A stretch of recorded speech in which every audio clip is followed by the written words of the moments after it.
Yep, Roper. Get up there this afternoon, I reckon. If it doesn't rain.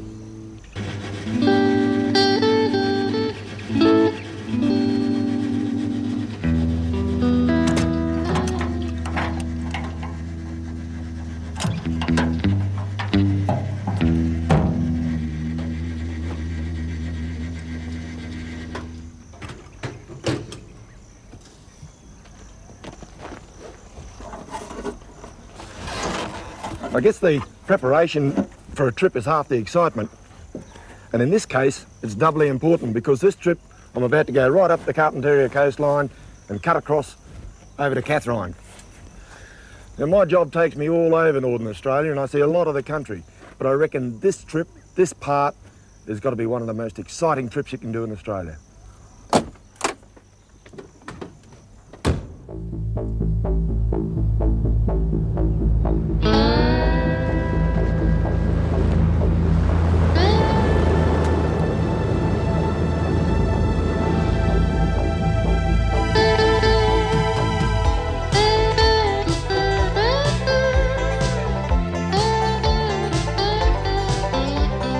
Out here, you're on your own. You can drive for days without seeing anyone else. Believe it or not, I'm a major in the Australian Army, and I reckon I've got one of the best jobs in the place. Moving right across the top half of Australia, learning how to survive up here, and discovering some of the secrets of Bushtucker.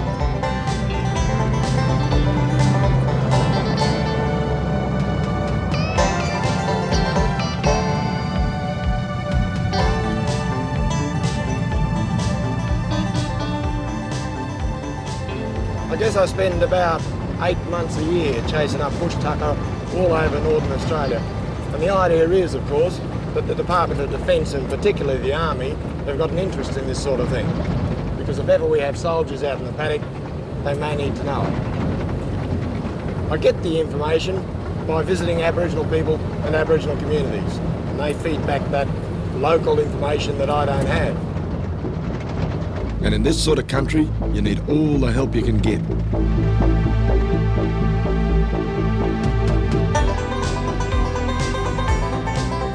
This trip's going to take me right into the remote heart of Aboriginal territory, Arnhem land, crossing the Roper River, heading north to the Coolaton, and then out west to the Gorge.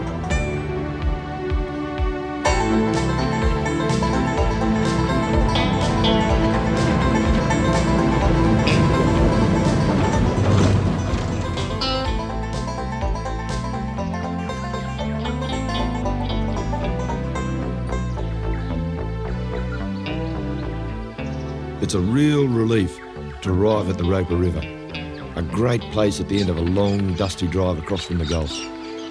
It's a perfect spot to take a break and knock up a bit of tucker.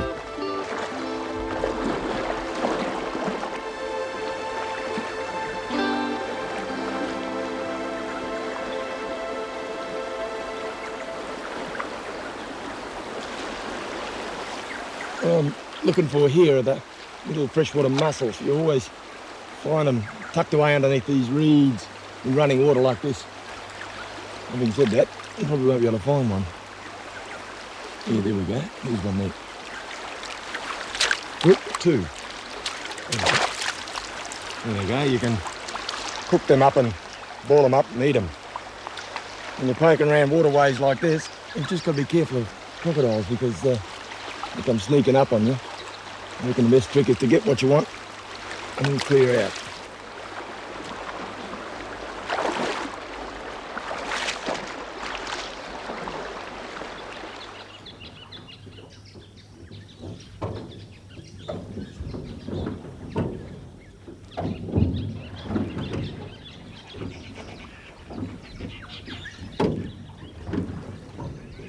The waterways up here are a terrific source of food. At different times of the year, there's barramundi and salmon and bream. There's also turtle and ducks and geese. So there's plenty to keep the crocs well fed. And a bit left over for me too.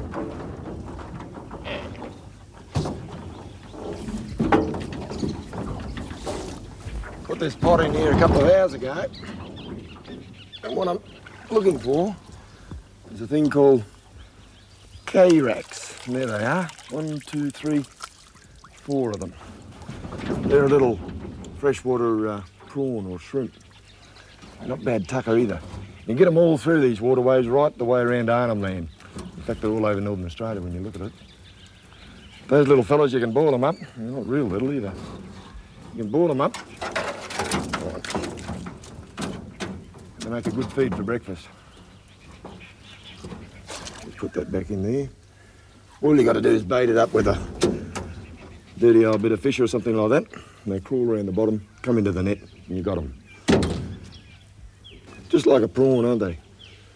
Except they've got these two little blue feelers out the front.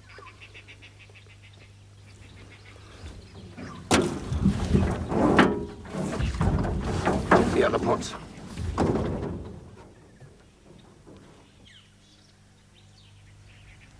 This river has got a couple of real characteristics to it.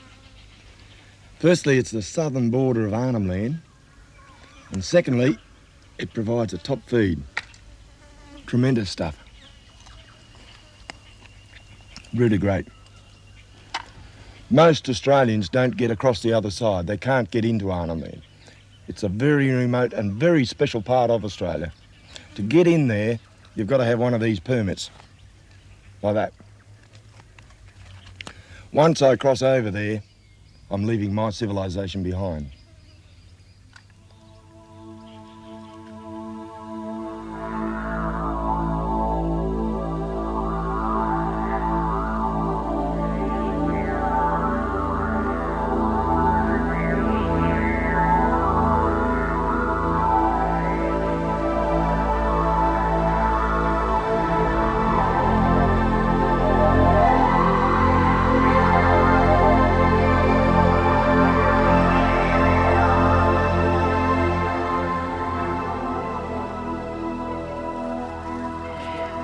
Arnhem land is as close as you'll get to Aboriginal tradition.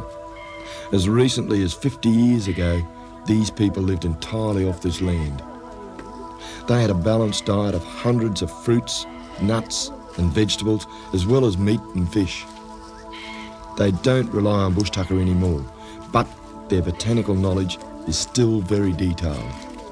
And the way they gather their food can often be totally unexpected. Cut in this part.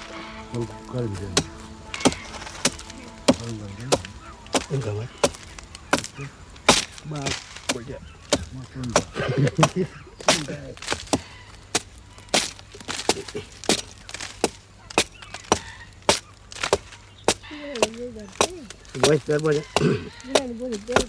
You're big now.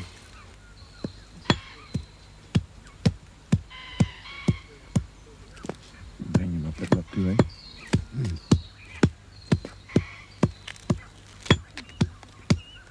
What's happening here is we've collected all this bark here off a particular tree. It's called the emu apple tree. The bark contains a saponin. In other words, it's a bit like soap. And if you pound it up and release that sap and then drag it through the water, a billabong, it stuns all the fish in the billabong. You can collect them up and then cook them up and eat them.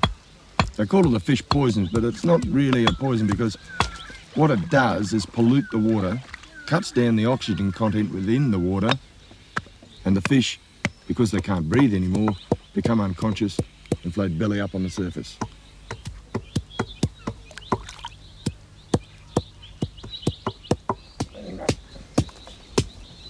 Get you?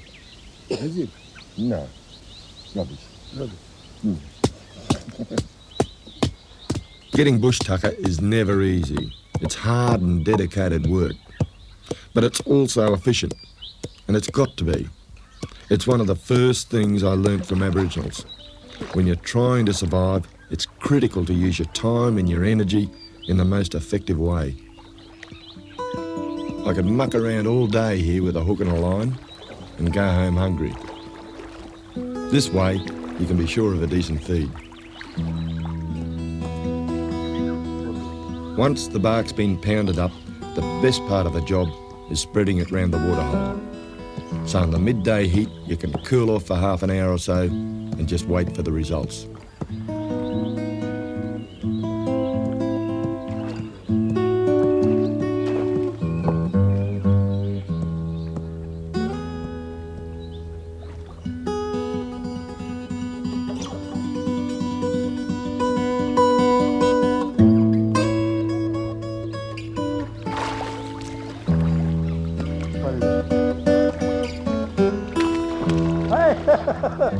Well done.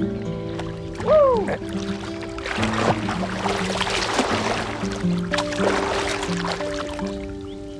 There you go. That's fishing Arnhem style.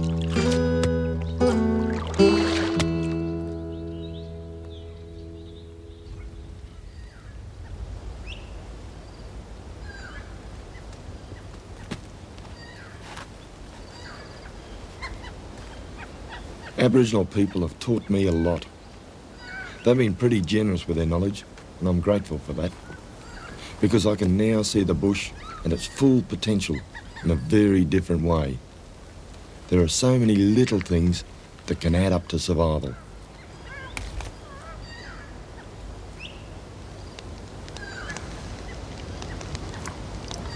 You know, it's really amazing that no matter where you find yourself out in the bush, you can always find something that'll help you survive. That's tremendous. Those leaves, those flowers there, they're loaded with pollen. When you dunk them in your brew, they sweeten it up for you. In fact, they're off the melaleuca, the paper bark. And the bark off that tree can help you to start your fire, the tinder it is. And if you're out of tea, well, you can get the leaves themselves, crush them up, boil them up, and they're a bit of a tea substitute. Not much of one, but still they'll do the job. That's where it got its common name from in the first place, tea tree. There was a bloke came through here years ago, Leichhardt, travelled further up the creek that way, and went right through up into Port Essendon. And he used the countryside all the way along his journey, little tricks like this, and got him all the way through up there. Trouble is, a few years later, he went out in the desert country and no one's seen him ever since.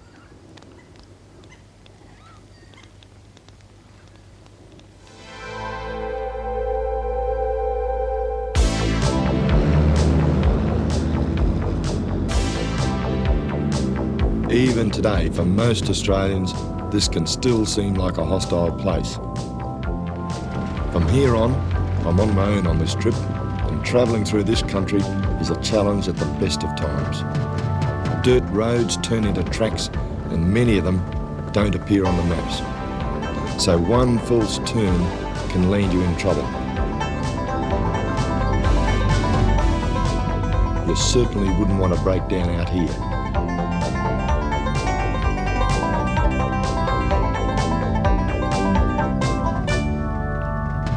I'm now a day's drive into Arnhem Land and heading northeast to the coast to a place called Waygiver.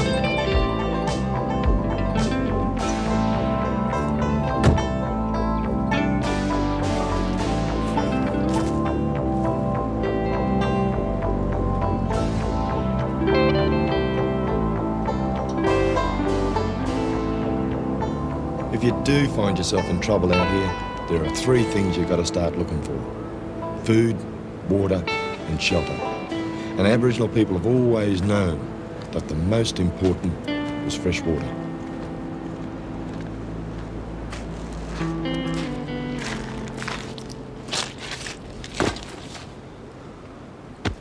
This is exactly the country I'm looking for, because those casarinas there indicate to me somewhere under the sand here we've got to have a bit of fresh water.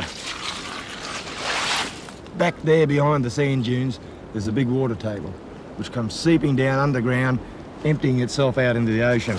There, here it is.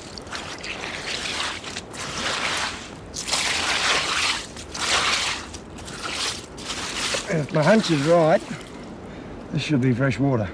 Just try him out. A bit muddy there for a minute. I'll just let him settle for a second.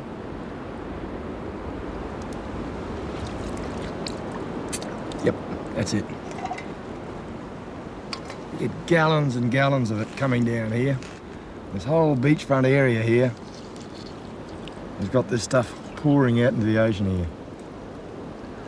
You get these casarinas all the way around the Australian coastline. And they don't always indicate that there is water underground like this. Sometimes you might just get little bits. But around this part of the world, it's a pretty sure sign that you've got a good supply of fresh water.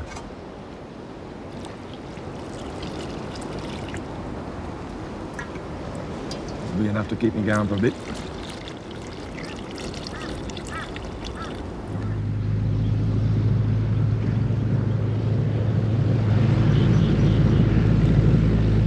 Keep pushing further north before the start of the wet season. It's another 10 hours drive to the Walker and then the Coolitong River, where I can set up camp and get some work done before the rains set in.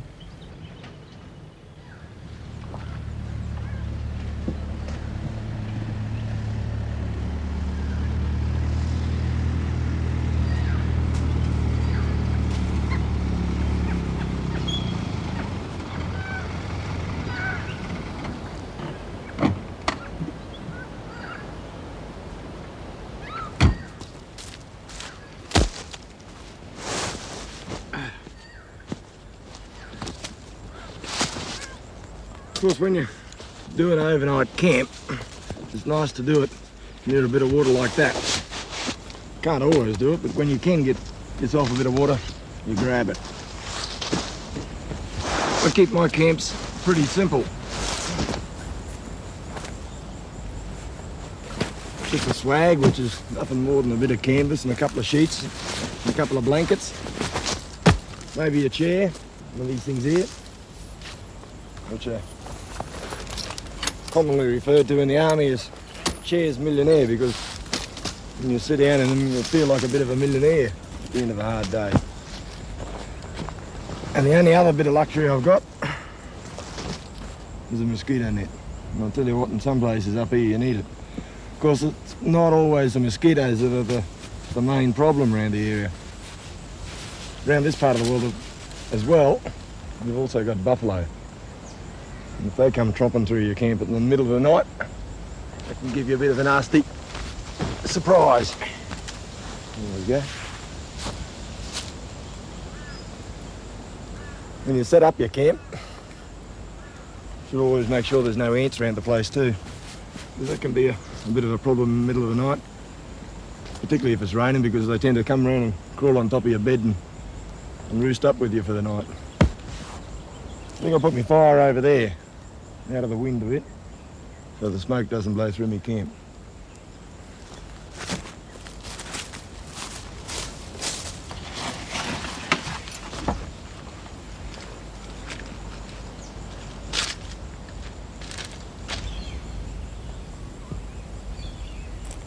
It's my job to catalogue and analyse all the Bushtucker resources around these areas. And there's still an awful lot that we don't know about.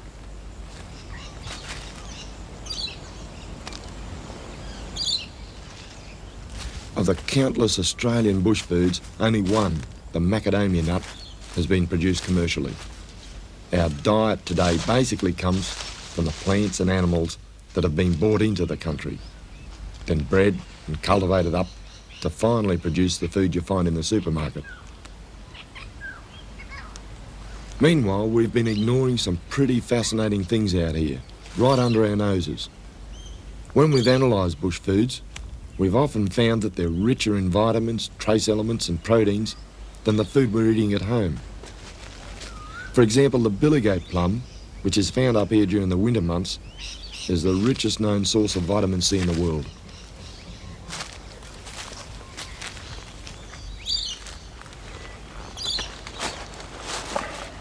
But you do have to be careful, because many Australian plants contain toxins. They can even be deadly. That's why I'm doing this work.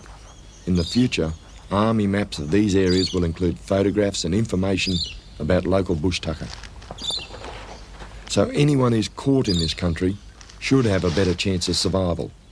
And all of us will know a bit more about what's out here.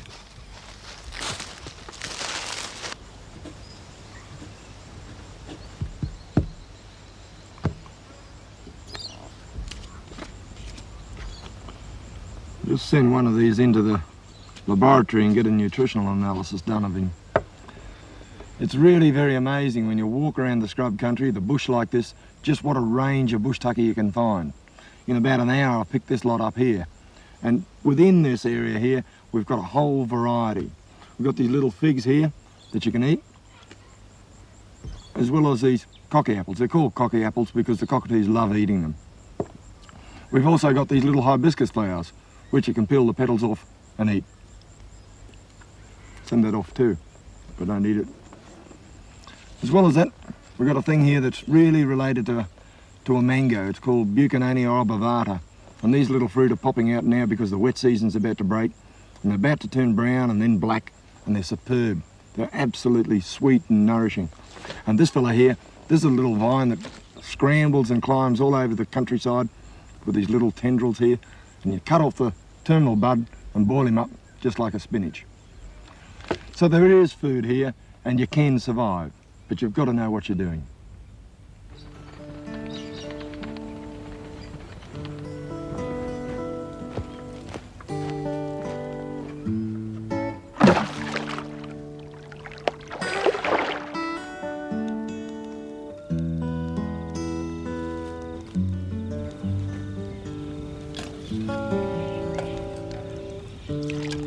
What I've seen so far on this trip is just a fraction of the bushtucker that's available across northern Australia.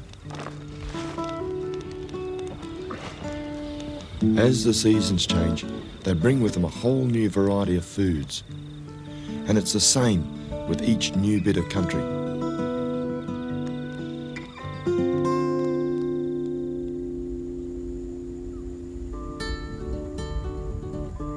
I'm about as far north as I can get, and it's time to head west, right across the middle of Arnhem land.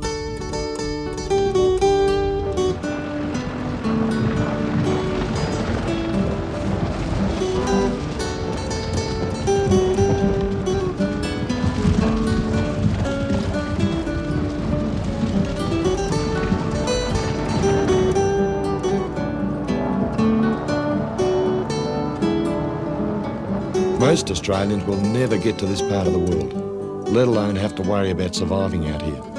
But I still think it's important for all of us to have an understanding of it. The early explorers looked at this land with European eyes.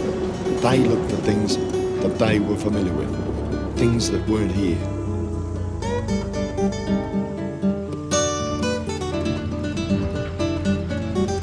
This country doesn't release its secrets very easily, and we're just starting to scratch the surface.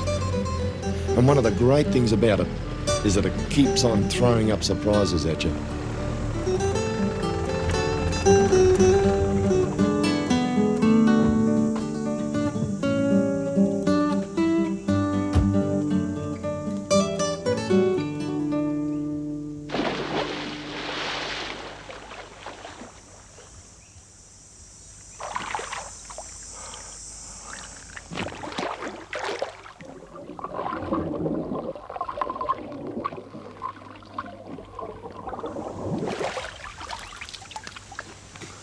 This is really very hard to cop.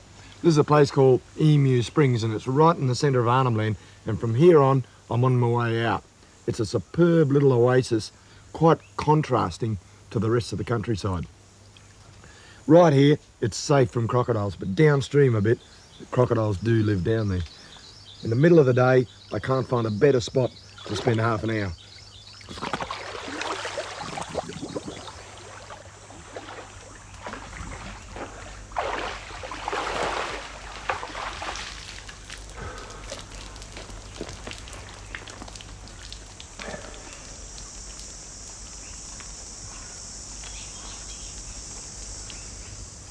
You can even get yourself a bit of bushtucker around here as well. This is the thing called the Leichhardt fruit, and it comes off this Leichhardt tree. Inside you've got this little pulp when he fills out and gets ripe, which has got a slightly bitter taste, but it's not bad and it's good tucker. They used to call this tree once upon a time Ngukurr orientalis, but they reckon that was too much of a mouthful, so they changed the botanical name and they now call it Sarcophilus coordinatus, and that's a great leap forward, that is. This will be ripe in about a month's time, and I reckon if you came back then, you'd get a tremendous feed off this tree. It's named after Leichhardt, who passed all the way through this whole area, and these trees dot the northern part of Australia all the way around the streamlines. They're great stuff.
Well, this is it. This is the other border of Arnhem Land. And I've driven all the way through from one side right the way through to the other. Looking at those storm clouds over there, I might have just done it in time, because that's the beginning of the wet season. And if you get caught in Arnhem Land in the wet, you're there for keeps. I reckon maybe another half day's drive and I'll be on the bitumen. Might be able to get myself a hot shower at the same time. And that's something that poor old Leichhardt wouldn't have been able to do. But some things about this country and this land just don't change.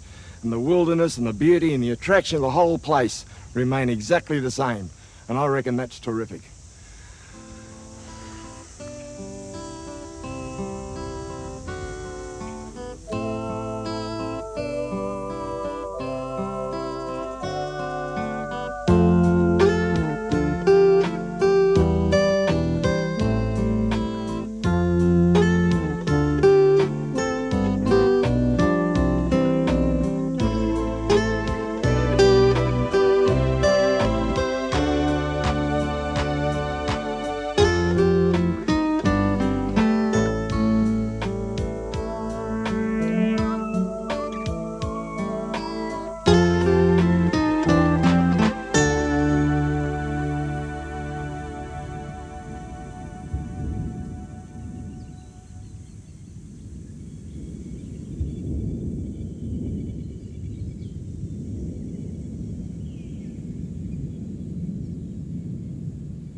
You know, at no other time of the year could I sit down here and find so many bush tuckers literally within arm's length. We've got that raga there. Over here we've got a fig. That'll be producing fruit in about 2 weeks. Down here we've got a native grape. Just over the back there's a palm there. And just in there we've got that Polynesian arrowroot. A month ago you wouldn't have found half of these fruits because they didn't have the rainfall to punch them up. 2 months ago you would have found none of them except for the palm. And that's the sort of effect that the wet season has on this country. In the top half of Australia, the big rains fall in the summer months, from around January through to April. The monsoon moves in from the north, the drought breaks, and a whole new fantastic cycle of life begins. Up here, we just call it the wet.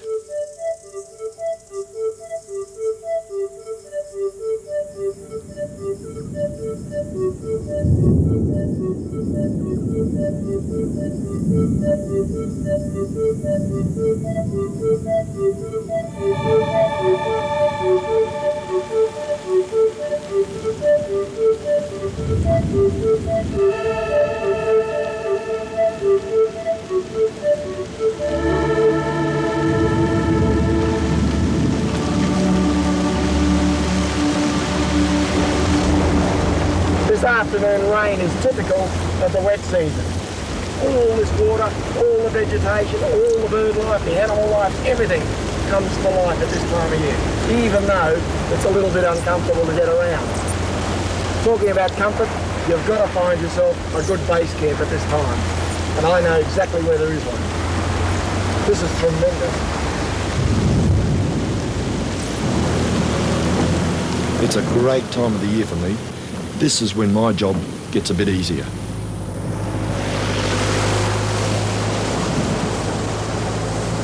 My life revolves around Bushtucker, cataloguing it right across Australia, and right now there's plenty of them. Your biggest problem is simply getting around the place.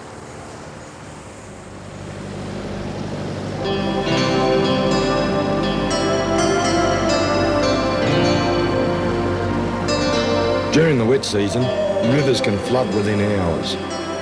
Sometimes they can stay up for weeks or even months, isolating anyone that's caught on the wrong side.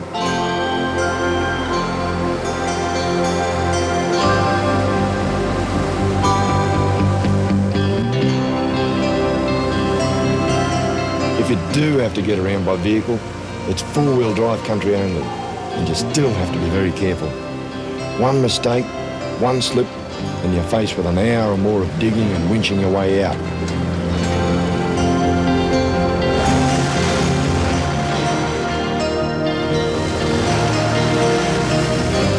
I'm trying to get to an old campsite of mine in the Northern Territory.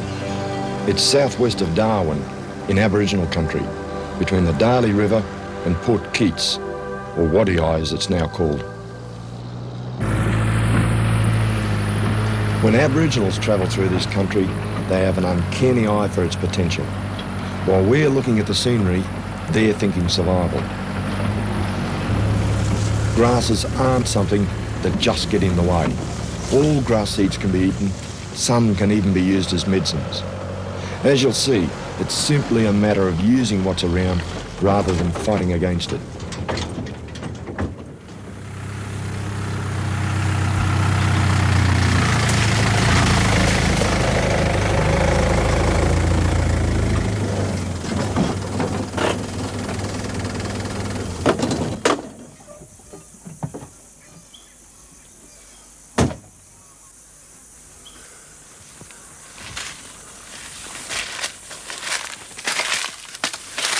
Well, this is it. This is my wet season camp.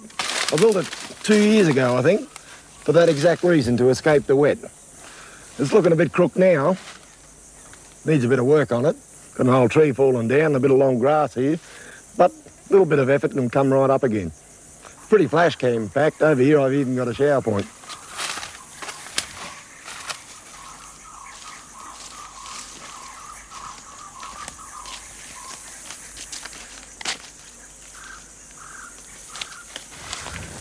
It probably wouldn't win too many design awards when you look at it, but it used to work pretty well for me 12 months ago when I used it last time. Looking at it now, though, I reckon I've got a bit of work to do.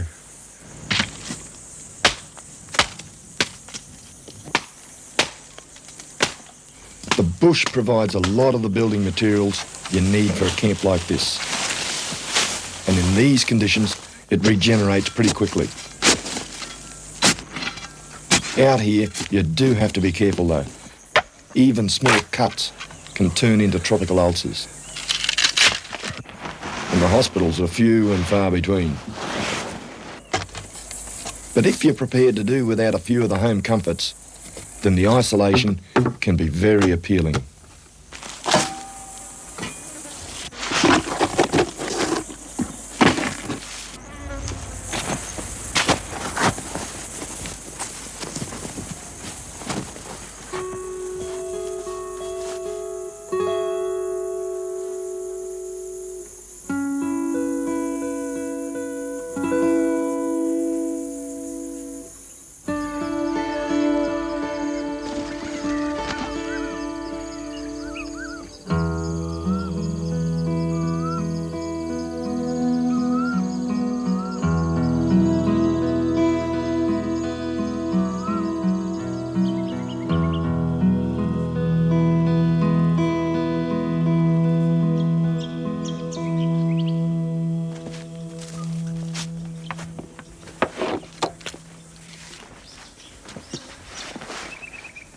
Even in the middle of the wet season, you can still get beautiful, clear, sunny mornings.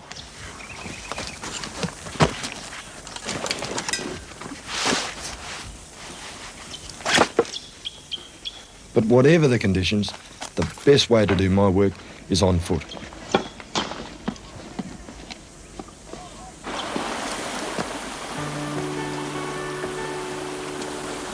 Because of the rainfall, plant life is no longer restricted to the waterways. It can be found cropping up all over the country. And that means I've got to cover a lot more ground. One of the real problems of working and walking around wetland areas like this at this time of year are these little fellas here. Leeches. You get them all through this country here. Go on, get out. And you've got to get rid of them because once they lock on, they're a bit hard to remove. I guess if you spent 5 minutes walking around here, you can expect 20 or 30 leeches to be on your legs, so you've got to check yourself out all the time. Anyway, I've got to get going.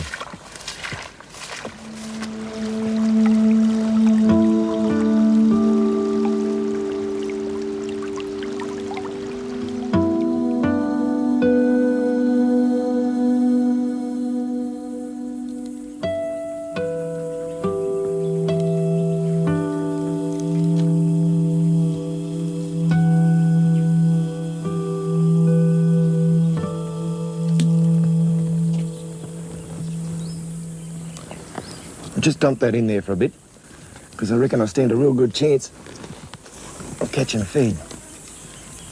Probably a little perch or something like that. You get lots of them round up here. Just put that there for a bit. When you're around the waterways, it's a good idea to look around the edges, because what you can get is good information on what's growing upstream, because the trees that hang over the water dump their fruit and their berries and their leaves. And by looking at them as they come floating past, you can get a real good idea of what's available. These white berries that are coming down at the moment, they're a thing called syzygium, and they're bushtucker. Somewhere upstream, there's got to be the parent tree. Let's go and see if we can find him.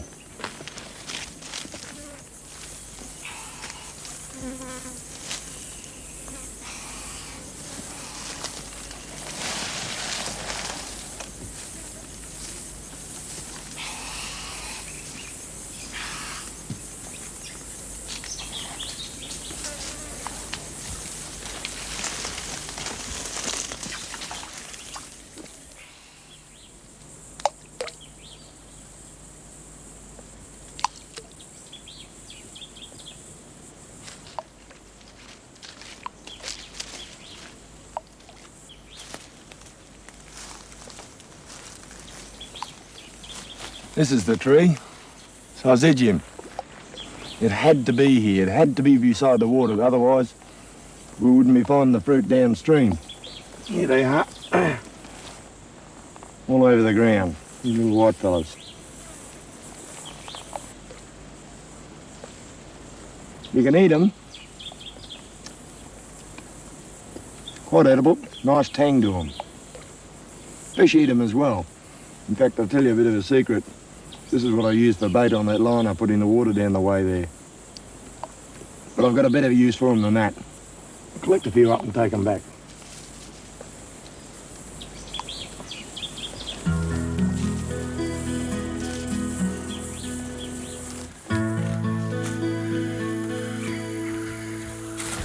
When the sun comes out, the temperature can reach the mid-40s. The whole area, because it's so saturated with water, turns into a real steam bath.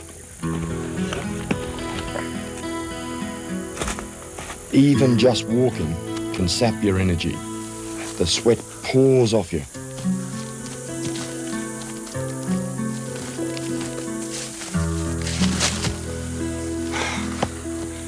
Look at this little fella here. All those tassels hanging down like that.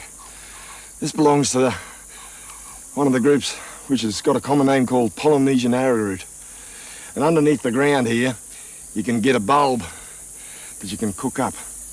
But on the top, it's got this little seed pod. All the seeds in it you can eat. Can't eat the bulb like this though, because he's a bit poisonous. You've got to treat him up. He won't be ready for picking for about another month yet. And then you bake him up and boil him up. Then you can eat him. But in the meantime, you can eat these fellas here. I'm going to take some back to the camp.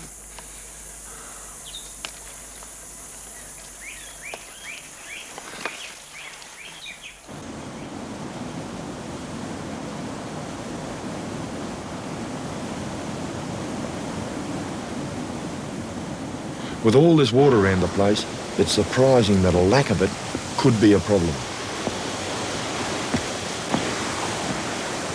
The body in this heat can lose up to 4 litres a day through perspiration, and it has to be replaced or you're in trouble.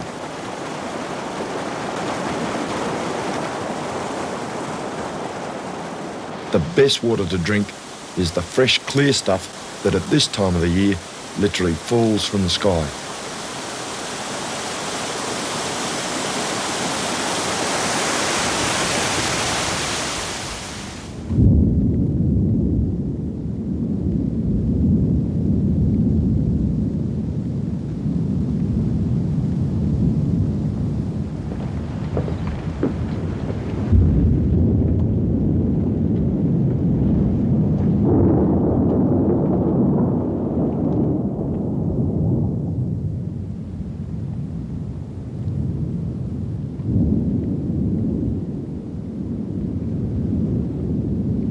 Up here you get a tremendous view of the whole countryside, and right now you can see the wet season right in action, because this bank up, this build up of cloud has been coming all day, and now at 4 o'clock in the afternoon it's about to dump down.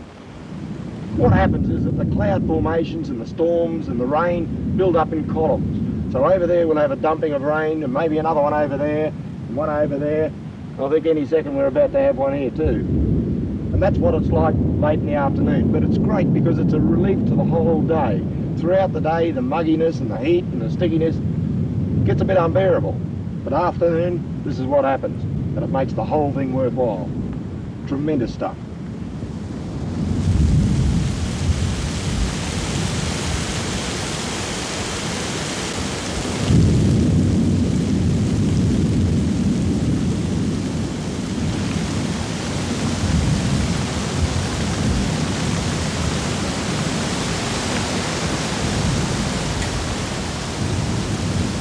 Some years the rains will saturate the whole of the top end of Australia, but often it's spasmodic and whole areas will get no relief at all, not a drop, and it remains almost as dry as the desert. Instead of rain out there, you'd be seeing the smoke from bushfires. This year though, the rains have done their job around these parts.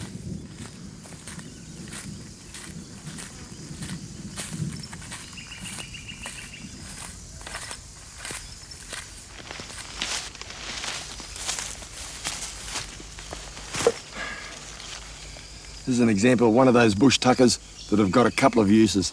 And that makes him pretty special, particularly in this part of the world, because not only can you eat these grapes, and they're absolutely delightful, just like a muscatel. In fact, they're called a native grape. But secondly, you can use them as a bush medicine, because down underneath the ground, you've got the root system. Stuck in me too. And that root system has got a sap in it. That sap was used by Aboriginal people as a cure for death out of bites. I don't know whether it worked or not, and I'm not about to find out. But I reckon it worked, and that's good enough for me. Take these with me. They're beaut. So, if you're prepared to work for it, you can get a varied diet in the bush. High energy and protein.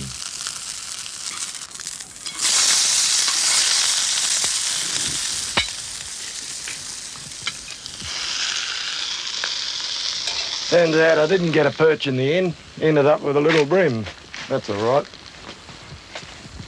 Just as good, I reckon. Righto. Let's see what we're going to do here. Put that over there. Let's get that bit of grass out of there. And here we've got those syzygiums I picked up off that tree. Pretty good looking ones too. What I'm going to do is squash them up a bit, if I can hold on to them, like this. And put them in this thing here. Then I'm going to add some hot water. I'm putting hot water in so it'll exude the taste out of the berries, the fruit here. It's got quite a soury, lemony type taste. And I reckon that hot water, what it does is turns it into a bit of a hot lemon drink. I'll just squash it up a bit there.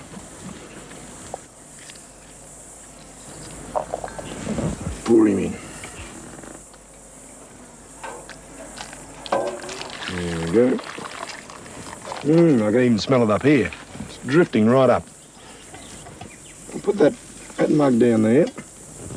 Now I want to strain that out, so I'll put this grass across the top. That's going to be a strainer. I'll just pour him through like this.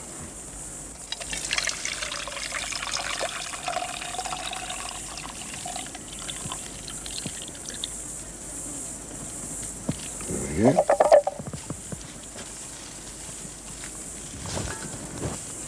Put that over there. We'll try him out. Beaut.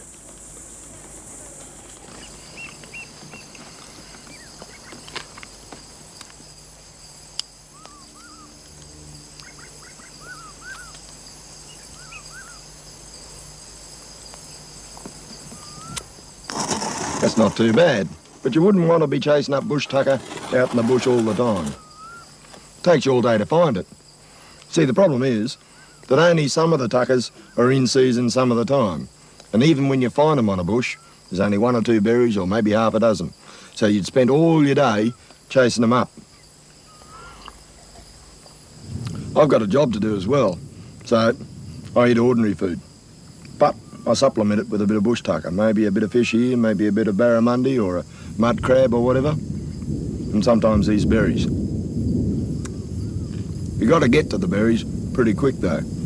Bit of rain, bit of wind, few birds, you miss out. And that's the reason why Aboriginal people had to move and move and move. That's why they were nomadic. But some of these things are really worthwhile.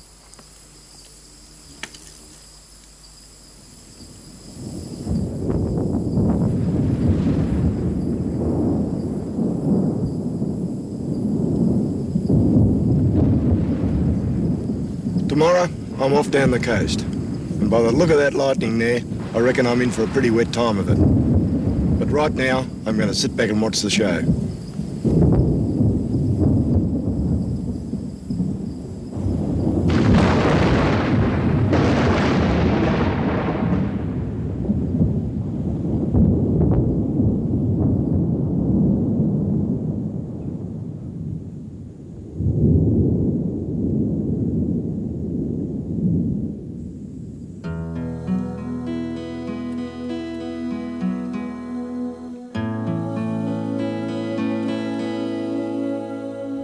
Travelling west to the coast takes you through these vast areas of wetlands.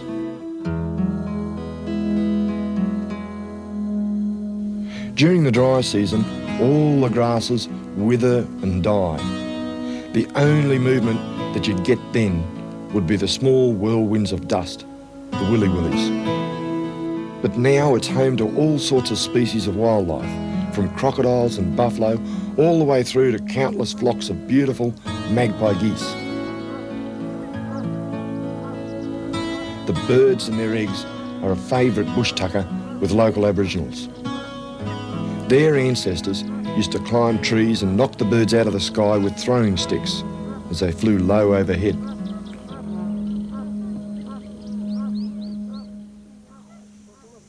Today, the descendants of those people still hold on to that knowledge about bush food and medicine, and they're the people I rely on.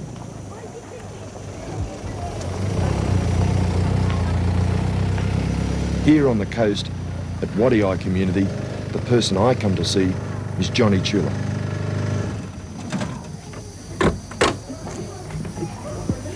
Yeah. Hey, Chula. How you been? Very good. Very good? You've been good, yeah. Eh? I haven't seen you for a long time, my friend. What are you hiding yourself there for? Eh? Johnny Chula is a really good friend of mine. Although he lives in the town, his tribal lands are up on the coast, just north of here. We'll make a trip up to his mangrove country. He's pretty keen to chase up some of his favourite bushtucker. And wherever Johnny goes, his family goes too.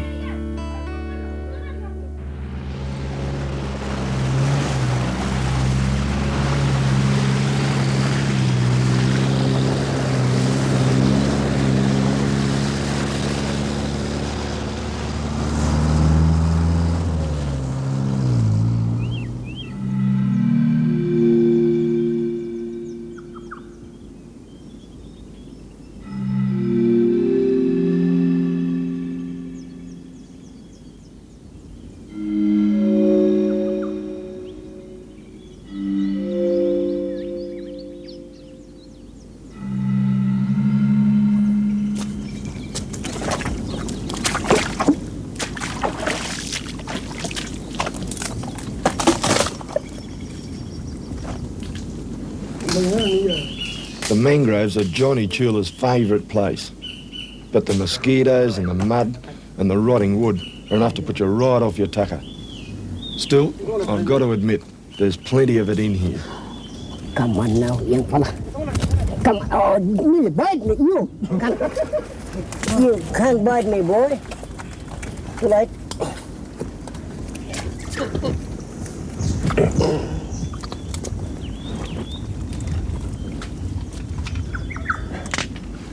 You're holding tight for me, eh? Yeah, I got him. I'll hold him tight. All right, all right. You're holding tight for me, mate. Another one? Yeah, that's it, that's it. Yeah. The locals throw these little fellas on the fire just as they are. They're a great meal and I'd be happy to leave it at that. But hidden in the heart of the mangrove tree is another dainty morsel. Yeah. Right the way down. Yeah. It's the mangrove or teredo worm. Okay. Hey. Okay. Come on, let's. In fact, it's not really a worm at all. It's a mollusk, which bores its way through the wood. It's been the ruin of many a fine old wooden ship. But there's one way you can get your own back on him. You want him? You want him?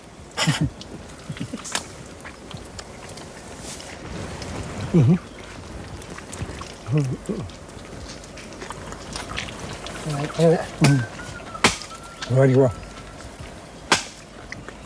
It's all right. Hey, big way. Oh, my taka. My taka. I don't know how come you're so skinny, Johnny. Come on, let's. Let go.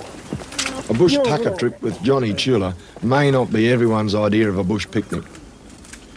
But it's friendships like this which keep me coming back to this part of the world.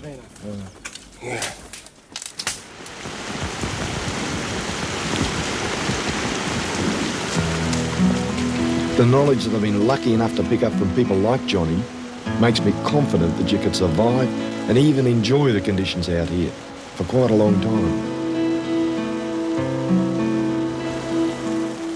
That's if you're prepared to put up with a bit of hardship and be a bit resourceful.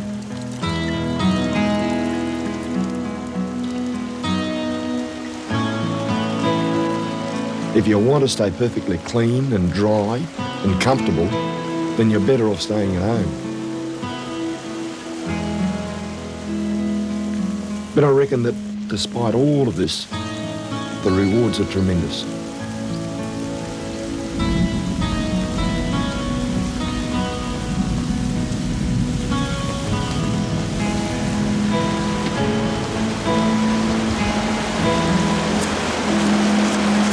I've got myself pretty well squared away here now. I'm going to be pretty comfortable. In fact, I reckon I could see out the wet season. Now that might be a couple of weeks or maybe even a couple of months. When the time comes to leave, I'll be flat out dragging myself away. You know, I get to see a lot of Northern Australia in different places and different areas, all around the traps. But you can never become blasé about it. It simply won't let you.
These fellows here are the amazing honey ant. You can only get them around this desert country in Central Australia. They work by hiding underneath the ground, and these fellows here are the storage factories. These other little blokes on my finger here, they're the workers. They've got to get up on the ground surface, climb up the trees, collect the pollen and the nectar, and then back underground to feed their mates. During the hard times in the desert, these workers come down underground and feed off these larder factories. It's a great system. They're not bad stuff either. Proper sweet one, yeah. For the women of Papunya, the honey ant has special significance. It's a central part of their dreaming, their tradition. And these honey ants tell us a couple of symbolic things about living out here in the desert country.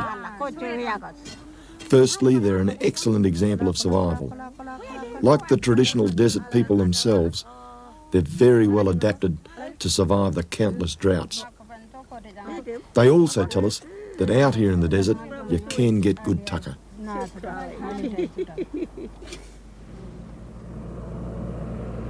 Papunya's on the fringe of the McDonnell Ranges, the mountains which stretch out to meet the desert to the west of Alice Springs.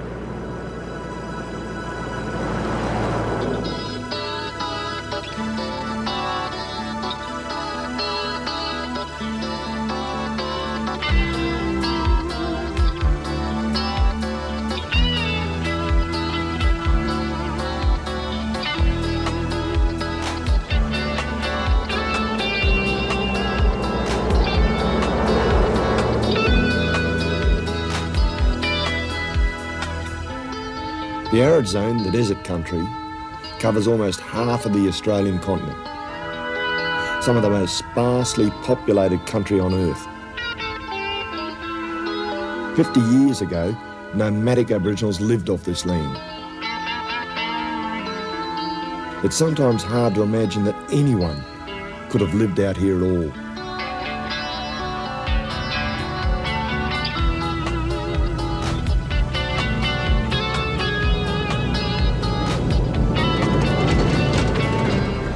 This is your typical Central Australian desert country. It's typified by all this spinifex here and the stunted mulgas and eucalypts and the acacias and the hakeas, the whole lot. But not all Australian desert is like this. Over towards the east in the Simpson, it's all sand dunes, and over in the west, you tend to get your gibber deserts over there. You look around here now and you think that because there's patches of green all over the place, it's not doing too bad, but that's not the case. We had a bit of rain around these parts a couple of weeks ago, and the vegetation has reacted to that. Deep down inside, the desert is hurting because it's dry, and they haven't had a wet season here for some years.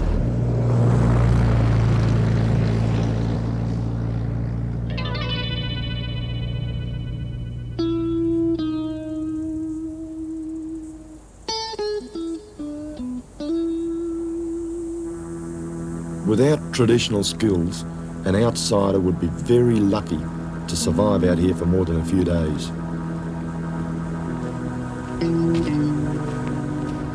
Aboriginals had to achieve a fine balance in this environment. Their numbers were carefully regulated by the availability of food and water. And in dry times like this, there's also fierce competition for the food that is available.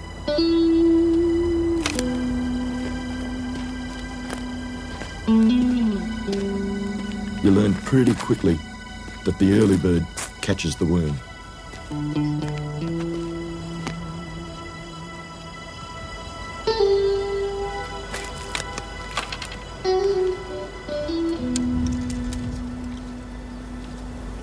Here's a really good example of what I'm talking about. This is one of the Ngukurr species. And you can see here the old fruit that the birds got at early this morning, probably about daybreak while I was still in the swag. They're no good. There's plenty of green ones left around the place. Up here, if we're lucky, we might be able to get a ripe one. Yeah, there's one there. Here we go. You can tell he's a Ngukurr because of the joint in the stem here. And also on this particular species, the ribs that run down the outside of the fruit. I guess if I'm going to get him, I'll have to get up earlier myself. I'll just bust him open and show you what he looks like. There we go. Not bad, the pulp's quite sweet. Seeds are a bit bitter though. I reckon if you left him a couple more days, he'd be right on the mark. But if I did that, the birds would get him. Can't afford to do that when you're trying to survive.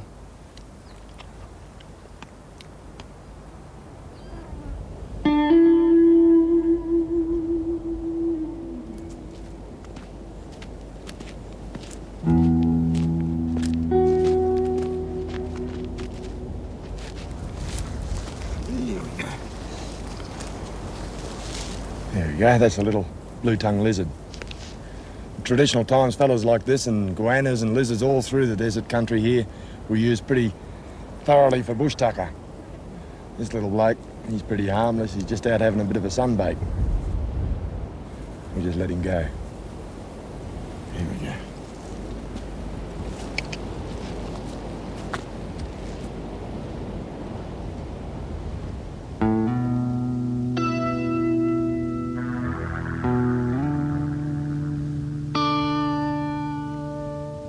In the desert, more than anywhere else, survival depends on finding water. You have to be aware of the signs and constantly on the move.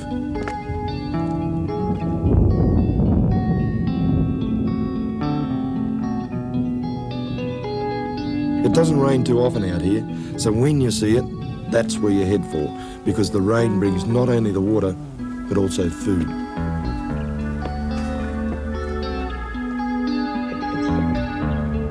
And there are more permanent water indicators, the tribal road signs of the desert country.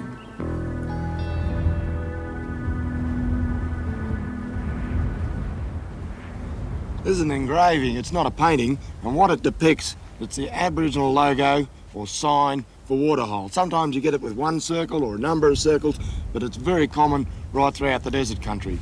These sort of things you'll find popping up, particularly around waterholes. Looking around here, I'd guess that the waterhole will have to be up there in that gorge somewhere. Somewhere over there where they've got those rock figs, because that's also an indicator.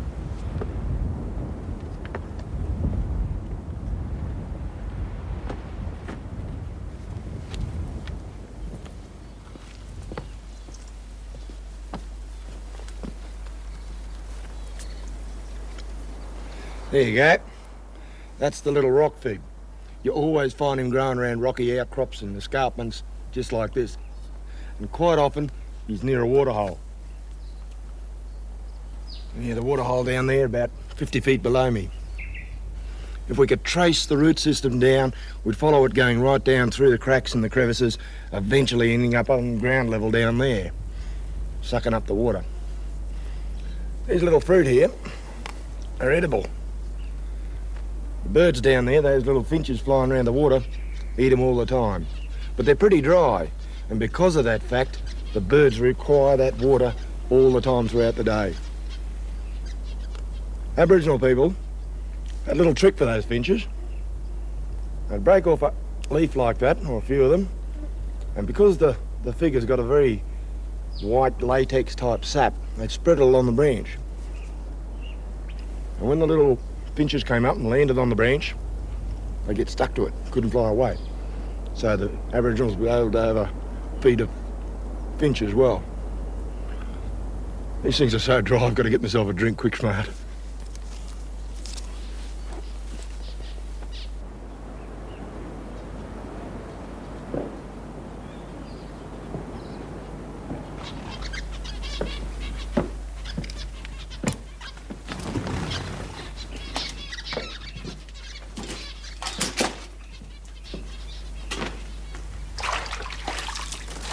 Waterholes play a big part in the legends of the desert people. That's hardly surprising. They were once the key to survival in the desert. They dictated where people could live and how many people could be supported.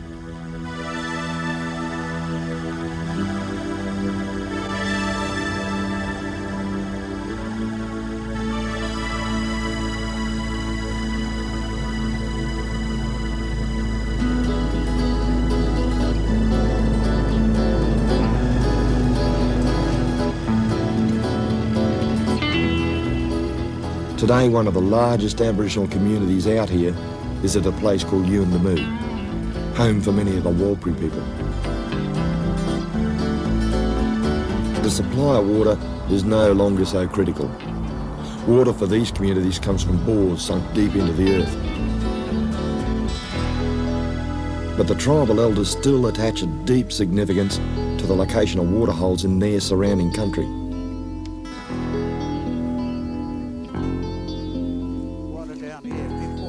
And for me, it's a constant fascination to find out just how and where you can find water. Yeah? That's why we know the drinks. The pig mob in This land belongs to Darby Jamba. long time ago. He's one of the true characters of the desert country. Yeah, right, that yogis. What mob that? Darby grew up on this land. He's part of it. And his knowledge is enviable. The water is somewhere. Yeah? At the big hole here. And they get water from here. Out of this one here, digging down. Yeah, digging down. In these conditions, even the most reliable places can turn out dry. This one here. Right. There's probably water deep down here, but there comes a point where it's no longer viable to continue. You'd be using up too much valuable energy. Might be too dry, this one, I'll put. Yeah, dry. It's probably dry here. Probably dry, eh? Yeah, Nothing. nothing. Get it, rock one. What do you get in that rock one, round here? Yeah, we're going around here. Darby knows that there must be water out here somewhere, and he'll find it by observing the birds and the insects and following the animal tracks. You can go on that way now. Yeah. Before I first came out into the desert country many years ago, I imagined that a waterhole was a place that you had to swim in. Right, in that gully. Rock hole, this one here. Ah, yeah. All out the gully there. What I didn't realise then was just how precious even a tiny bit of water can be out here. Bit dry. And to find that, you really have to persevere. Dry again. Yeah. And this one dry too. Oh, yeah. Uh, It might be a little bit wet might a down there. little bit there. Coming down from down there, right? Yeah, come down there from that place. You reckon I might dig him out and we'll have a look? Yeah, you can have a take him off, huh? All The right. rocks. Dig him out down there. Yeah.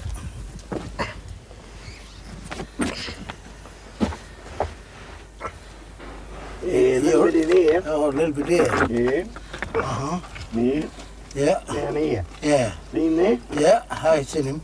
Yeah. Yeah, a little bit of water there. Yeah, a little bit. There's not much chance of a swim in here. Yes. It'll be all right. Yeah, it'll be right. It'll be working all right. Yeah.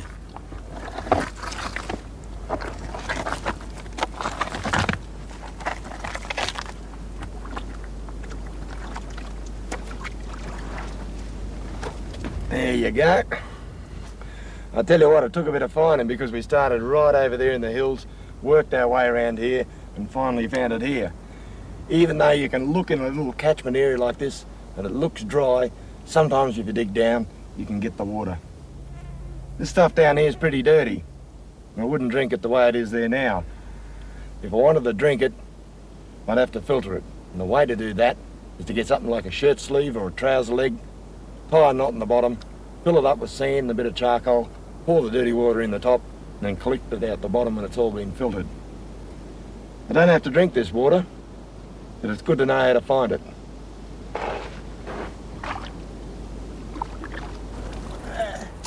It's really only about 70 years since Europeans first tried to settle in this part of the country. So Darby remembers the days when the Walpri people used to roam the Tanami Desert up to the north. The fig tree. I could listen for hours to his stories about the past. What about that cave? That cave there, we camp when a big rain come through, and we camp there. What have you been eating in that cave there? The kangaroo? Kangaroo, yes. Emu? No. No? Not a kangaroo. Nothing? And goanna. Goanna? Goanna. Where you get that goanna? Anyway, it's here. In the sand country? Yeah, All over that way? yeah. Afternoon time, they're coming out. Come for a drink now? Oh, they gotta get in like the water.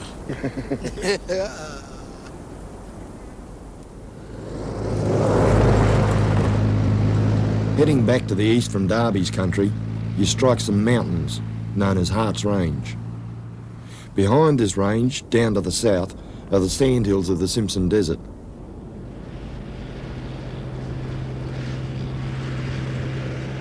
Hart's Range provides a water catchment sufficient to support a small community and some exotic local bushtucker. This is the rather oddly named bush banana. More like a choco than a banana. It grows on a vine which scrambles over bushes and trees. We might have a look at a couple of them too. Yeah. A cooked midday meal of this local delicacy provides a chance to catch up with some old contacts from the Hart's Range community. When you're eating raw. Yeah.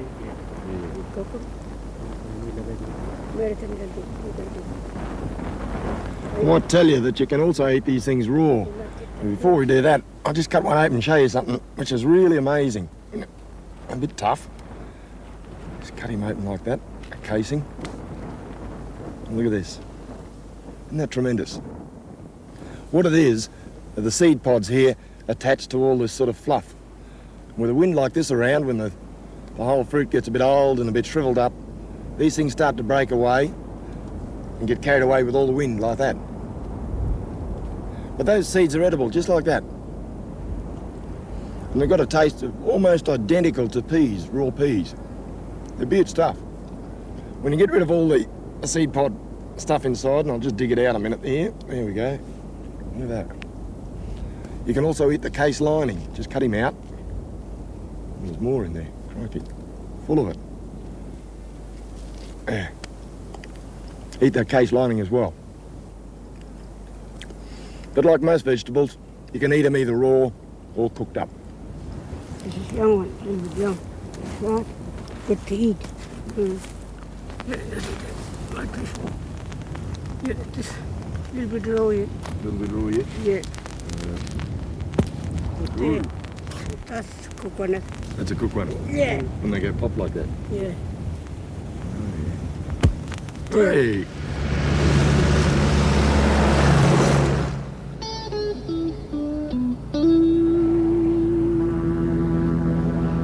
From Hart's Range, I'm pushing northwest. It's a couple of days' drive to Largermanu, and that'll take me right through the middle of the Tanami Desert, out to the west of Tennant Creek.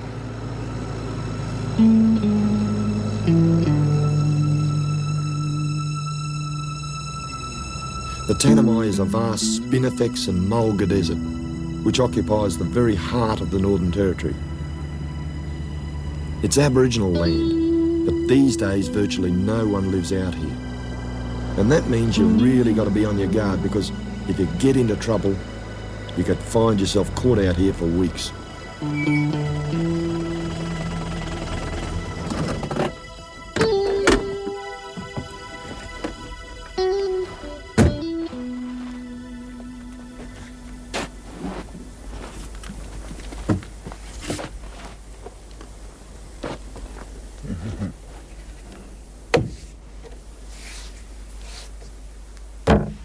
Well, it certainly pays to check out your vehicle and your equipment when you're driving around this sort of country. This old jerry can here, the seam's been busted apart. A bit of fatigue, I'd reckon. Can't really blame it. I've carted it halfway around Australia.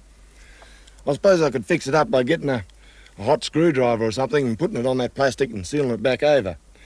But out here you don't have to do that, because we can find, out in the Spinifex country, a natural cure. I'll just tilt him back so I don't lose all my water, because water's pretty important around here. Yeah, that stopped him.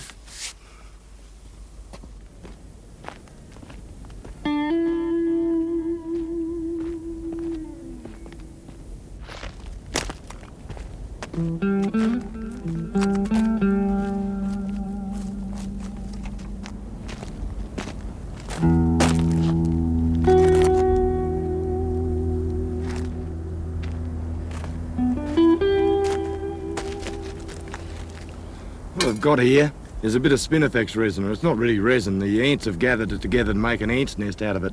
The resin seeps out of the stems and the flowerings of the Spinifex grass out here. They put it together and build their nest up, and it ends up rock hard. You can melt this stuff down and use it like a glue or a putty or something like that. And when it dries out, it's very, very hard, as you can see there. I'll just leave that aside for a minute, because I'm going to have to light a fire to get that melted down. I'll show you a little trick that you can use for lighting fires out in the bush, if you're lucky enough, without matches. You get a bit of Condy's crystals and sugar and mix them together 50-50. You can put him on a rock like that, spread him out a bit, and then using a bit of that cotton wool, you scrape a knife very hard over the top. And maybe, if you're lucky, you can get the two crystals to crush up and react with each other and cause a spark to fly, which hopefully the cotton wool will pick up and ignite. There we go.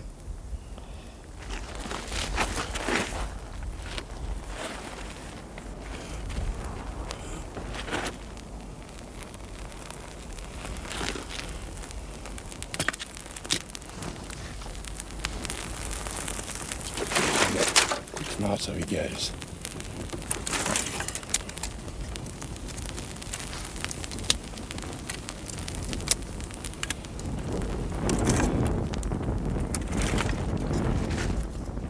Just smash up some of this resin now. There we go. Put him into here. Put it on the fire. Let him melt down a bit. Should do. Good idea to have a fire going out in these parts, particularly if you get caught and you're lost. People can see them quite often from miles away.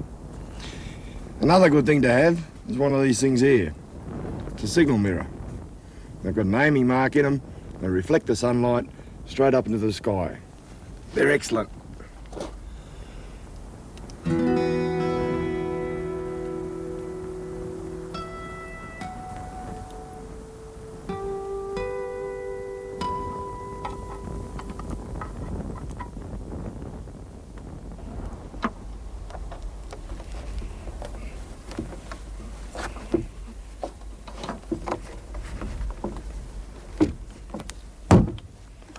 There we go.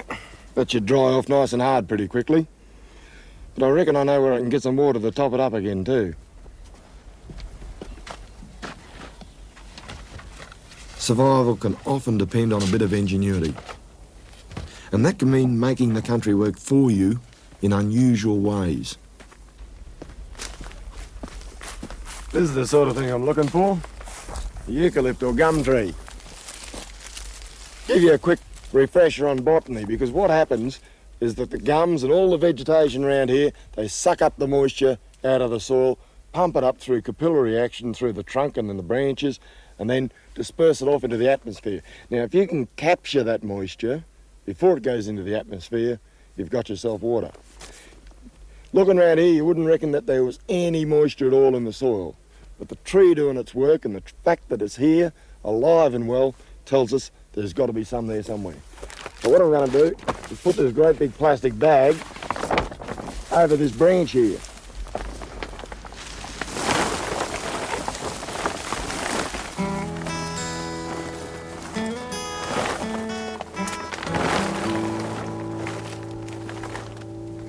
Once you've sealed the bag over the branch, it doesn't take long in these hot conditions for the process to start up.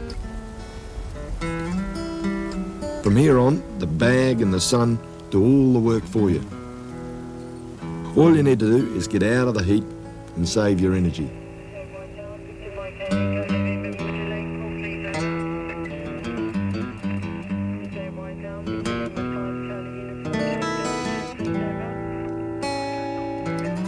With a bit of patience and a few hours wait, you'll soon have some water. May not seem like much, but it could be enough to save your life.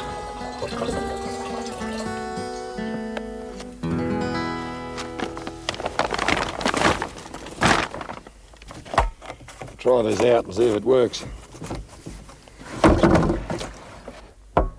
Yep, good as new.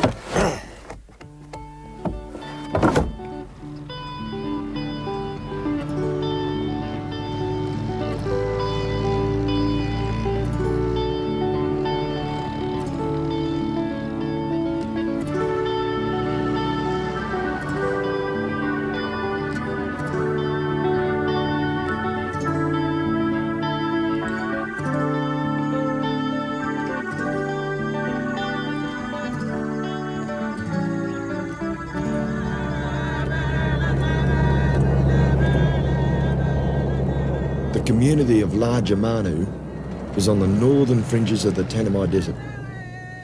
And what better way to finish off a desert journey than with a Bushtucker trip?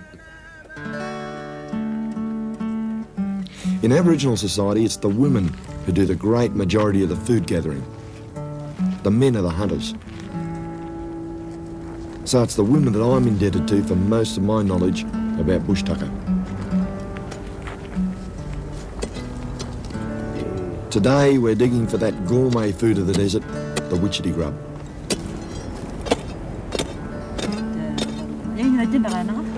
You find them in the root system of the Acacia kempiana, or witchetty bush as it's usually called.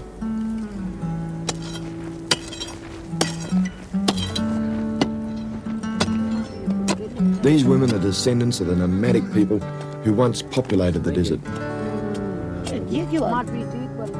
And they still value these traditional foods more than anything else they eat today. Eat. This one? No. That one? Yeah. Ah, right, there we go. No. Hey, look at that. Good one, eh? When you're talking about bushtucker in Australia, you really can't go without the witchetty grub, because this fella, he's a real classic. Eventually these grubs grow up and turn into a moth. They burrow themselves out of the ground and fly away. So the trick is to dig them up before they get to that stage. There are two ways that you can eat them. Cook them up on the hot coals and eat them cooked, or you can eat them raw.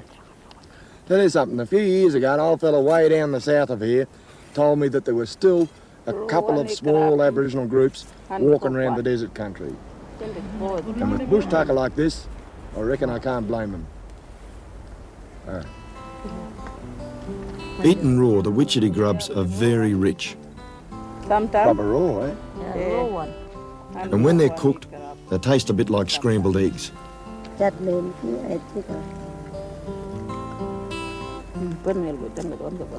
Ngukurr.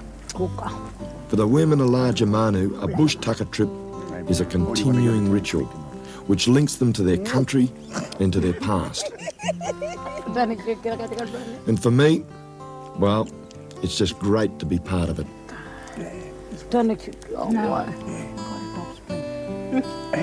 You want a party? Only aim your top spoons of beer. Yeah, every way.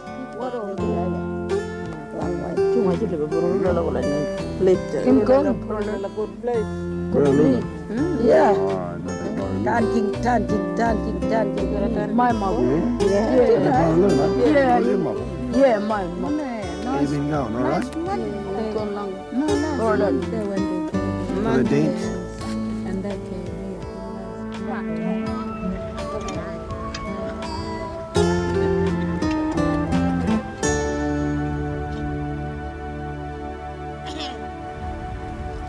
You reckon they'll be cooked now?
Kimberley region of northwestern Australia.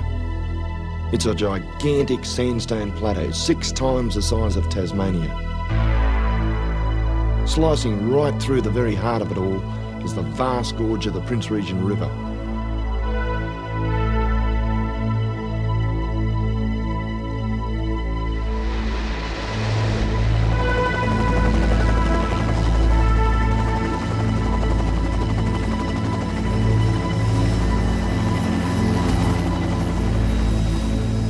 Because of the harshness of the land here, very few people have been through here, and some areas remain virtually unexplored. It's a trip that I've been looking forward to for a long time.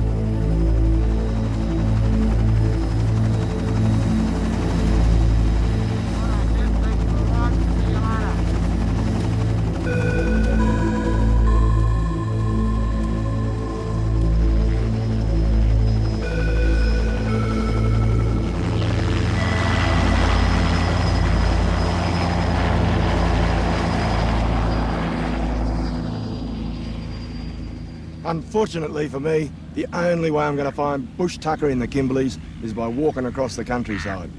He'll be back in a couple of weeks to pick me up the other end of the Prince Regent Gorge here. At least he tells me he will. He's a mate of mine, so I hope he turns up. But before I go, I've got something very special to show you just behind these sand dunes here.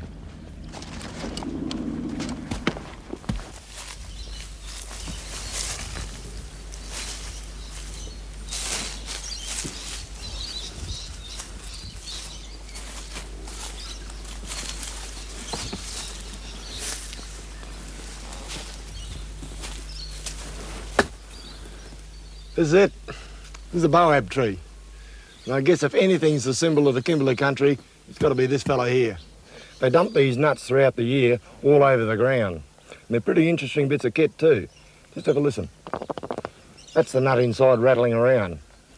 When we analyse this stuff here, we find it's got a pretty high level of vitamin C, ascorbic acid.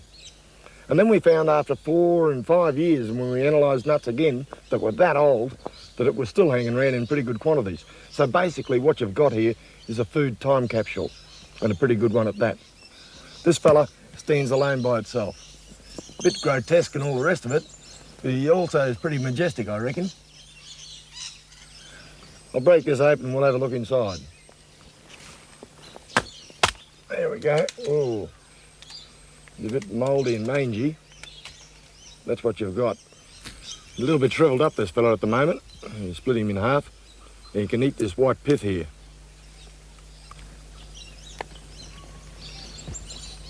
Tastes a bit like dry powdered milk, but it's not too bad. Well, I guess you could live off it. This particular tree is very important, historically. I'll show you on the other side.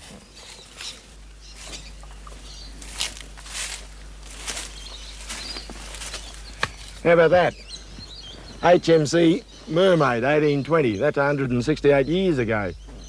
His Majesty's cutter. They put in here out in the bay, careening bay. They had to careen the boat, so they bunged it up there on the beach. I guess the sailors had a bit of spare time and put this in the tree. Funnily enough, the captain of the Mermaid, a bloke called King, reckoned that these trees were deformed by disease, and he had no idea that these nuts were a good source of food. And that was not an unusual mistake for those days.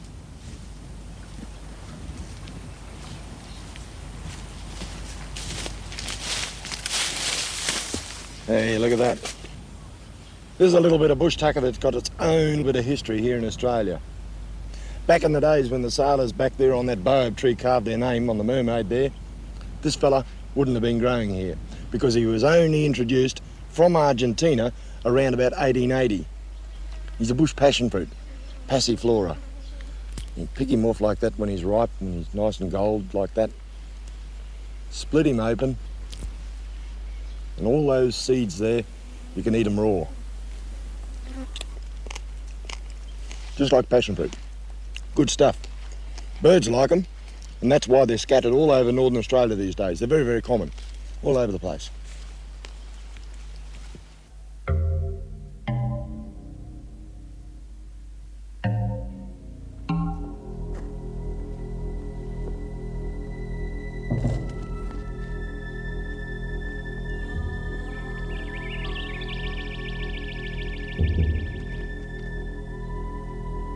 Of course, King and his men on the Mermaid were charting only the coastline.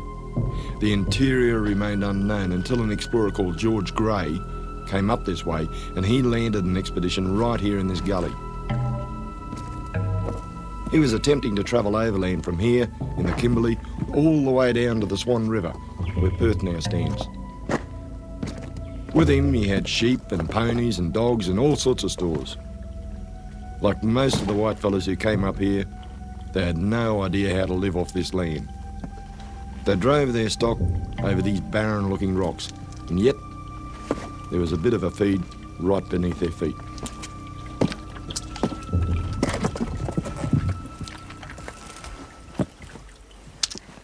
These are a little fella called mangrove snail. Well, I'll tell you what, Aboriginal people up here in the Kimberleys call them happy snails. They reckon once you eat them, they make you happy. Little characteristic about them is that they always crawl up out of the water. They're frightened of getting drowned, they tell me.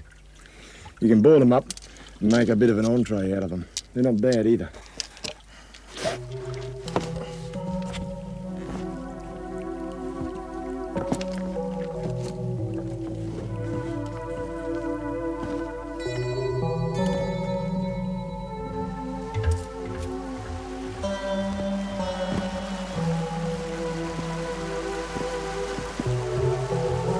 Gray, despite his courage, was no bushman. He never did complete his journey, and he was lucky to escape with his life. I'm going to try much the same sort of route, not to the Swan River, but right into the heart of the Kimberley. But unlike Gray, who tried it in the middle of the wet season, I'm doing it without the added problems of torrential rains, which makes this country virtually impassable.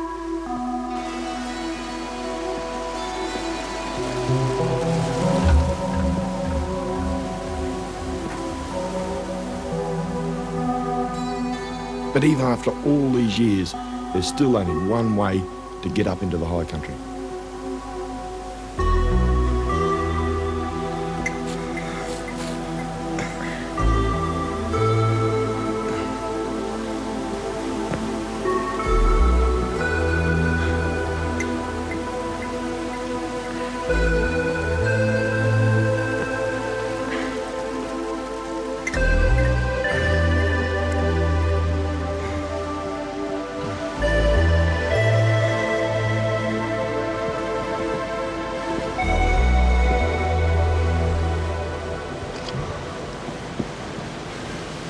That's not a climb that I'd like to do every day of the week.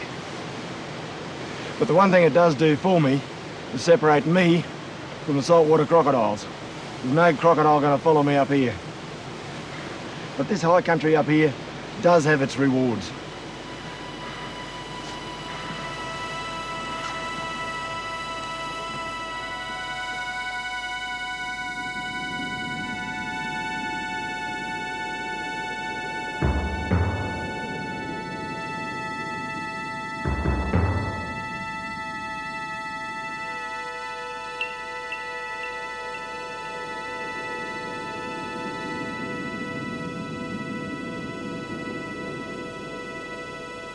This has got to be one of the most spectacular sights that I've ever seen in Australia.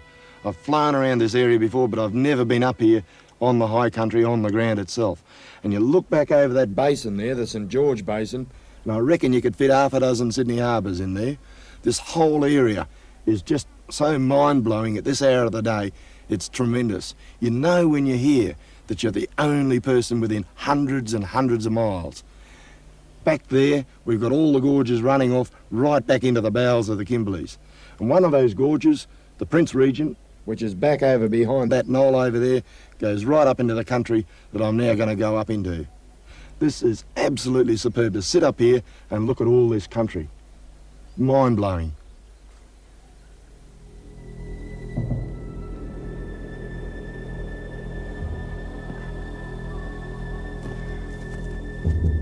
As George Gray tried to force his way across this country, he kept a journal. In it, he described the area as being ruins of hills composed as they were of huge blocks of red sandstone, confusedly piled together in loose disorder.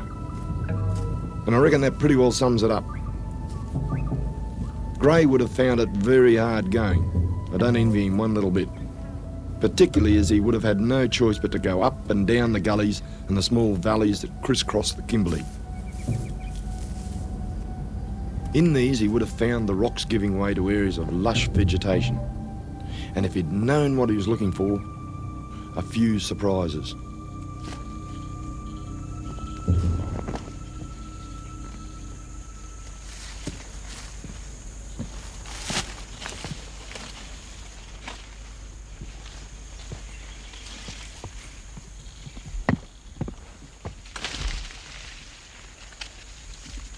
There we go. That's what I'm after.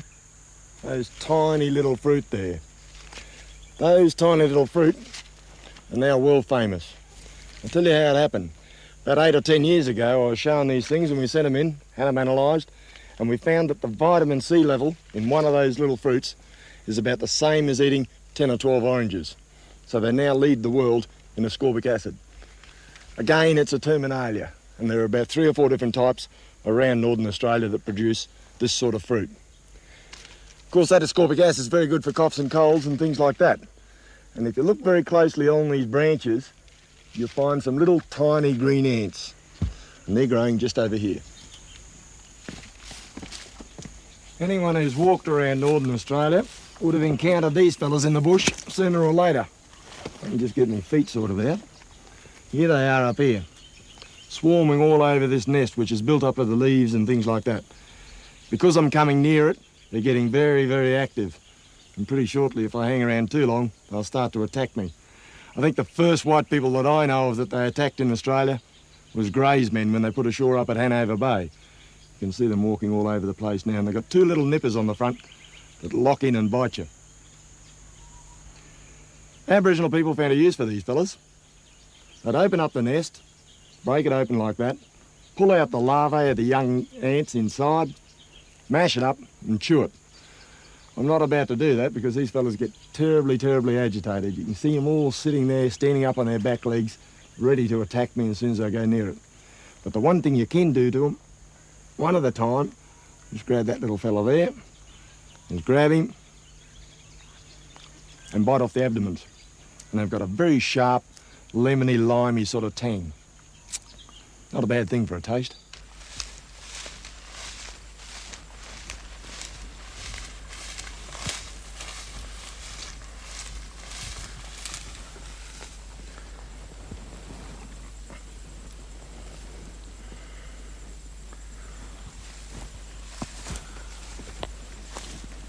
See this tall, skinny-looking turnout here? There's a thing called Terminalia grandiflora, and I only discovered him about 4 or 5 years ago up at Columbaroo. He drops these nuts, not now because it's out of season, but you can still find them scattered around on the ground. And I reckon that this thing here produces the best bushtucker I've ever had. He hasn't got a common name, so I can't give him to you. I refer to him as the Columbaroo almond. He's tremendous. I'll just get some rocks and crack him open.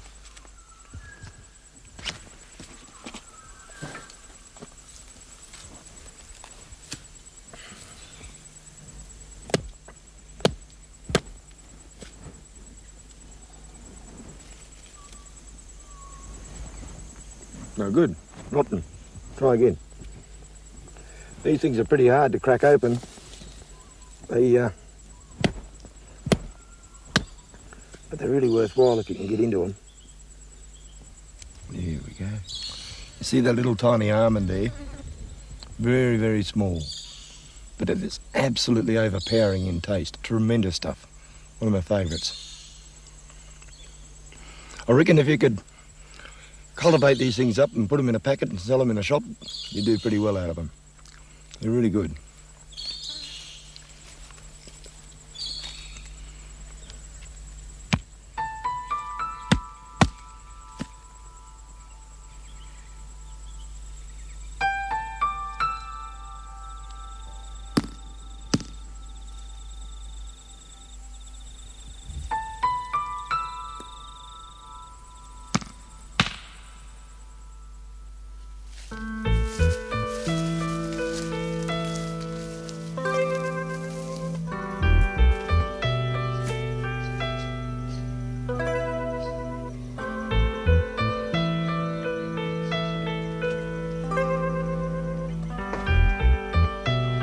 As well as food and water, you've also got to have shelter to survive in the bush.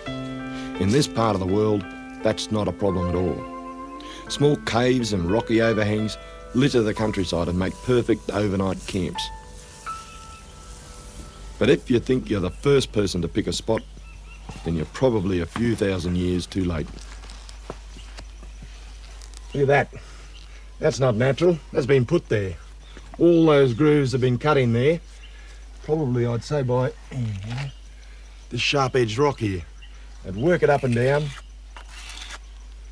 establish the groove, and then use that groove to sharpen up spear points and things like that. It's an excellent rock surface for doing that sort of thing because it's pure sandstone. Pretty interesting stuff. Hey, down here, what have we got? That's a baler shell. It's obviously been brought up from the coast and probably used for carrying water or something like that. Obviously the Aboriginals did the same trip and journey that I'm doing at the moment. It's had a bit of a break at one stage and they've fixed it up using beeswax or spinifex resin or something like that to stop it leaking.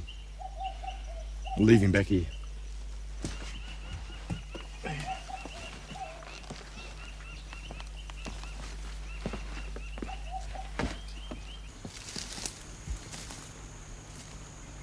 This country's looking its best right at the moment, but the rains are over. And pretty soon, it'll start to dry right out.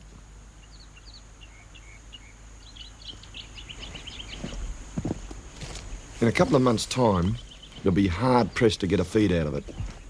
Even in the good times, you can't just go around picking tucker off any old bush or tree. You've got to know what you're doing. A lot of the plants are very poisonous and require careful treatment before you eat them.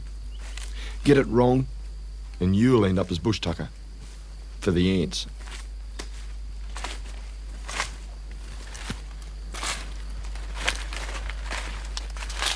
There's a little baby pandanus growing here. Little spiral-shaped fella. That's why they call him the screw palm. I guess one day he'll grow up to be like his mother here. But that's not really what I'm interested in. What I'm after is this vine you can see curling its way around the trunk and coming all the way down to the ground. Because it's about to die off. And that thing under the ground is what we call a yam. What I've got to do is clear this ground back because I can find the stem of the vine, and that's it there, running down into the ground there somewhere. So I'll clear all this back and then we'll start to dig him out.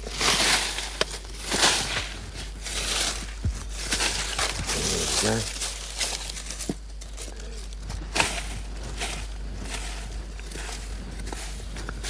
That tuber should be under there, probably about, maybe that far. I'm going to have to be very careful while I'm digging because if I break it off, I could have trouble tracing the tuber under the deck. That's planted right in amongst the root system here.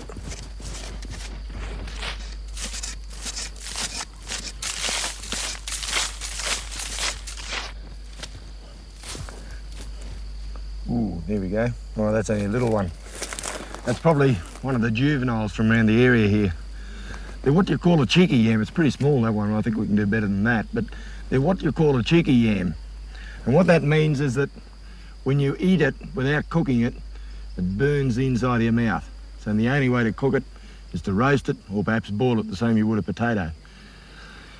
All this yam digging and that sort of thing is regarded in Aboriginal society as basically women's work. I was out in the bush one time with an old fella and we found a yam vine just like this. I said to him, hey, what about we dig this one up? And he said, no, rubbish tucker, that one. Women's work. And walked away. We might do better down here.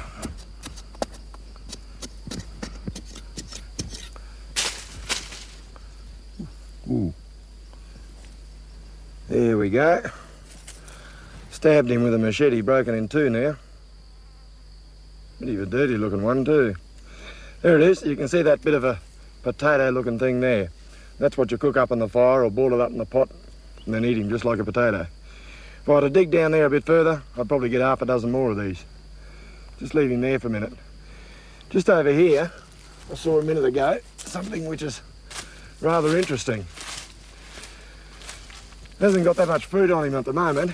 In fact, there's one berry sitting there just on its lonesome. This is a thing we call dog's nut. And you can pick him off, just like that, and chew him up. Tastes a bit like apple strudel. But the really interesting thing about this plant is that it's one of the few examples that I know of where pioneers in Northern Australia actually use some of the local natural products. Well, there's another berry there, I'll eat that too while I'm at it. Because this fella here is a bush medicine. And back in the days before they had cupboards full of aspirin and all that sort of thing, they'd dig up the roots of this fella here, boil it up, sip it, and that'd cure their coughs and colds and things. And I guess I've had 2 or 3, maybe a couple more old people in this part of the world tell me about this plant, white fellas. So it obviously worked. Well, they reckon it did anyway. I've never had to use it yet. Maybe one day.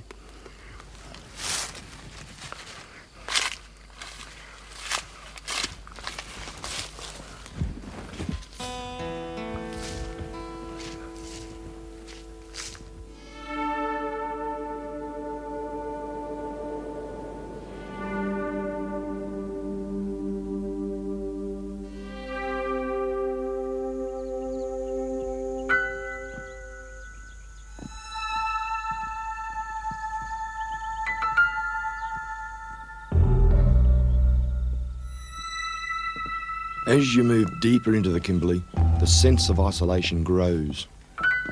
So few people have ever come here that the very solitude has preserved the whole area.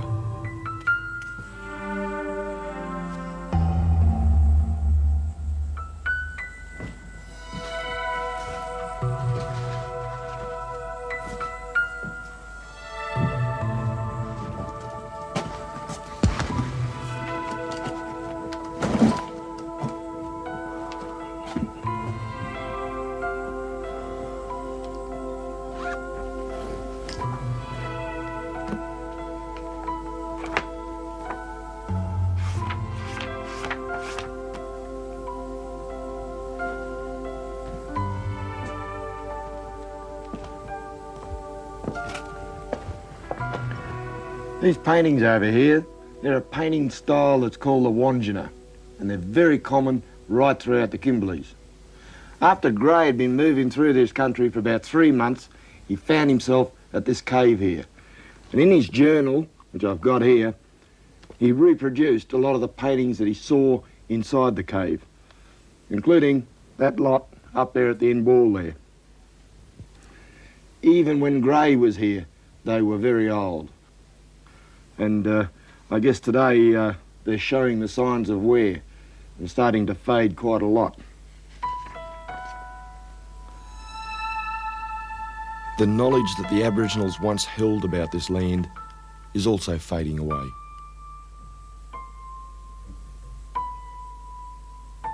When Gray came through here, small tribes were scattered across the country.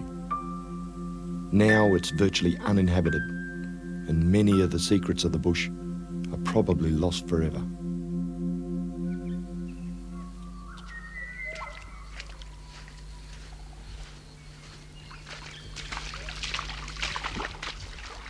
After about 3 months battling his way across the country, Gray gave up and returned back to the coast. He'd travelled only about 60 miles as the crow flies from where he'd started. But it was the lessons learnt from those old explorers that, with the aids of modern technology and maps, have enabled me to do in days what took him months.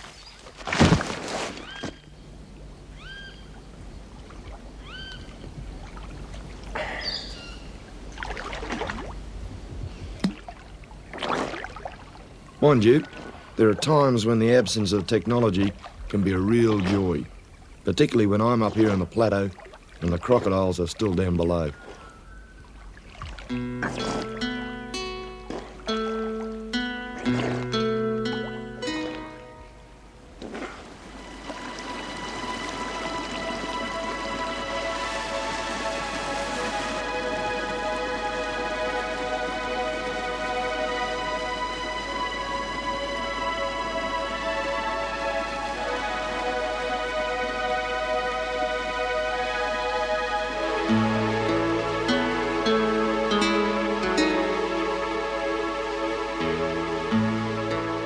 Most of the creeks and the streams around this part of the plateau take you back to one place, the Gorge.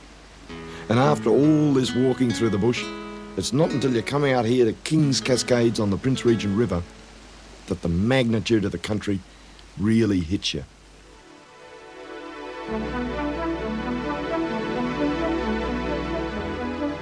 For me, it's nearly the end of the trip, but it's not going to be the last.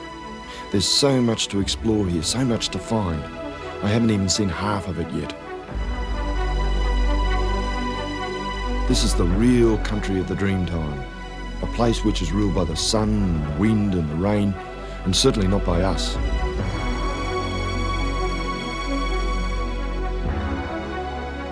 And it all makes you feel pretty insignificant.